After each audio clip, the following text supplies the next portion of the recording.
الله أكبر.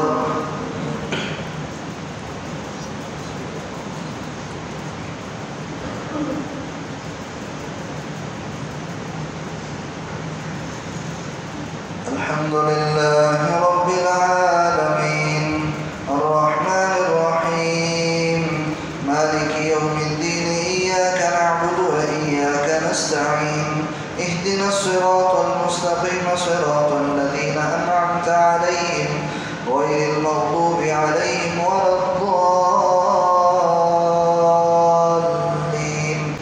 وإذا ضربتم في الأرض فليس عليكم جناح أن تقصروا من الصلاة إن خفتم أن يفتنكم الذين كفروا إن الكافرين كانوا لكم عدوا مبينا.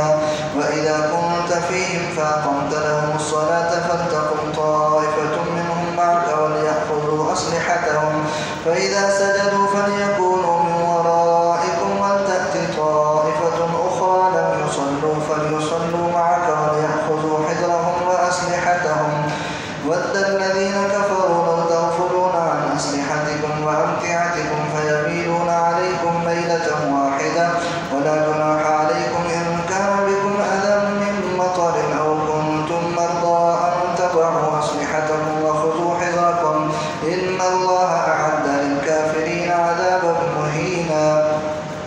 فإذا قضيتم الصلاة فاذكروا الله قياما وقعودا وعلى جنوبكم فإذا اطمأننتم فأقيموا الصلاة إن الصلاة كانت على المؤمنين كتابا موقوتا.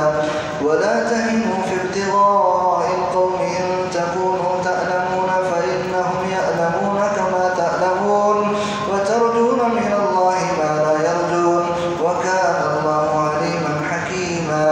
إنا أنزلنا إليك الكتاب بالحق لتحكم بين الناس بما أراك الله ولا تكن للخائنين خصيما واستغفر الله إن الله كان غفورا رحيما. واستغفر الله إن الله كان غفورا رحيما. ولا تجادل عن الذين يختارون أنفسهم إن الله لا يحب من كان خوانا أثيما. يستخفون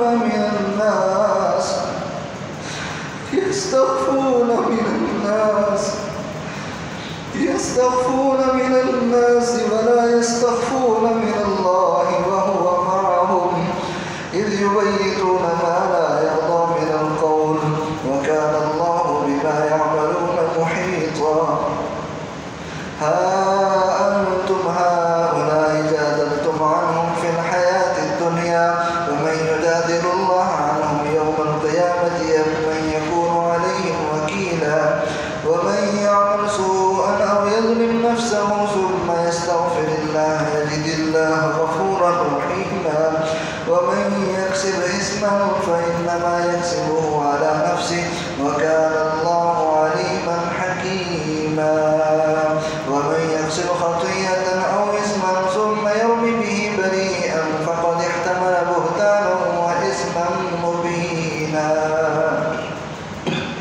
الله أكبر. الله رب العالمين الرحمن الرحيم مالك يوم الدين إياك نعبد وإياك نستعين اهدنا الصراط المستقيم صراط الذين أنعمت عليهم غير المغضوب عليهم ولا الضالين.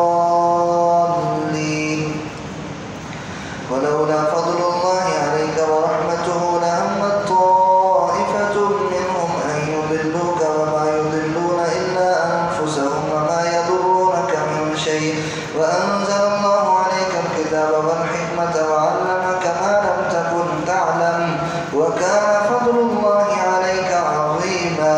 لا خير في كثير من نجواهم إلا من أمر بصدقة أو معروف أو إصلاح بين الناس ومن يفعل ذلك ابتغاء مرضات الله فسوف نؤتيه أجرا عظيما.